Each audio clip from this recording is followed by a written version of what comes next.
may isang trilyong budget.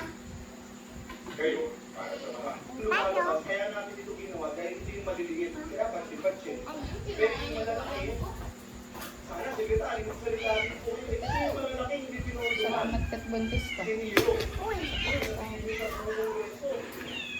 Nagpapasuko pa sa atin sa bata yun. Subuhan kasi kami. Gunin ko na to. Gunin ko na to. Ng Senado, Eh! mag-award ng presidency kasi nga dahil alam naman natin na naging abog sila Hirap na hirap na kayo sa buhay niyo magsubuan. Hirap talaga maging talaga. So, ang naging solusyon was to buy resident equipment. Mahirap maging bata ang ina kay Gayang maganda. Station malapit sa Senado na binaha noong nakaraang linggo. So kung po hindi trend, we will turn it over to Emilio. Sige na, ang bata Nakaproblema pa. naman po kami sa isang pumping Teka. station dito po sa Libertad Pumping Station na malapit po dito sa Makapagal Boulevard kung saan ina-upgrade po ito ng DPWH. Pinag-aaralan naman ng Department of Environment and Natural Resources kung naging sanhi ng pagbaha ang reclamation ng Manila Bay na siyang paniwala ng ilang senador. Reclamation projects will slow down the flow of water. And the change actually, so far in our water runs has been for the negative. Our water quality will also begin to change. Ayon naman sa DPWH at DNR, ipinag-utos na ng Pagulong Ferdinand Jr. ang pagkakaroon ng malawakang programa kontra baha. Kasama na ang water impounding facilities at pagtigil sa tubig galing sa mga watershed. RG Cruz, Daddy, ABS-CBN. daddy. Ano rin na, Kaya ako.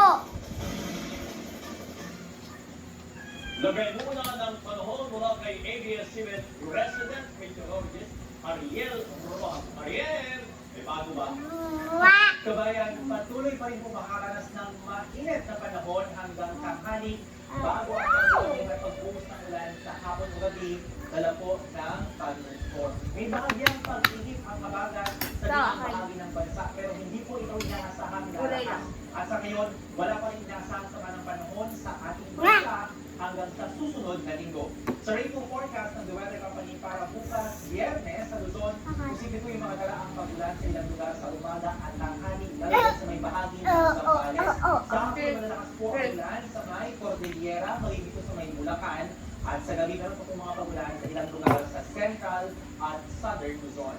Sa Palawan, maulan ang inugang bahagi sa umaga, uulan ng ibang parte ng probinsya sa tanghali at hapon, at sa gabi dito pa sa may Northern Palawan, may aasahan mga pagulan. Sa Visayas, tanghali magsisimula ang ulan sa maraming lugar at may kalakasan po ang buhos ng ulan sa hapon sa may bahagi ng Iloilo, pati sa may Ayoko na. Patayin mo na yun. Maraming lugar sa Kabisayan, pagsakit Tama ng na. gabi. Sa Mindanao, may pagulan po sa ilang bahagi sa tanghali at mas maulan sa may Zamboanga Peninsula kasama ang Sulu Archipelago at ilang bahagi pa dito sa Northern Mindanao at sa Caraga. Hapon po yan tuloy-tuloy hanggang Kulang sa mag-live tayo. tayo naman po sa Metro Manila sa hapon at oras ng uwian bukas, posible ang pagkulimlim at pagkakaroon ng pagulan dala ng thunderstorm. At ito ang update sa rin. Ako po si Ray Rojas. Ay, may suka na. Suka na, be.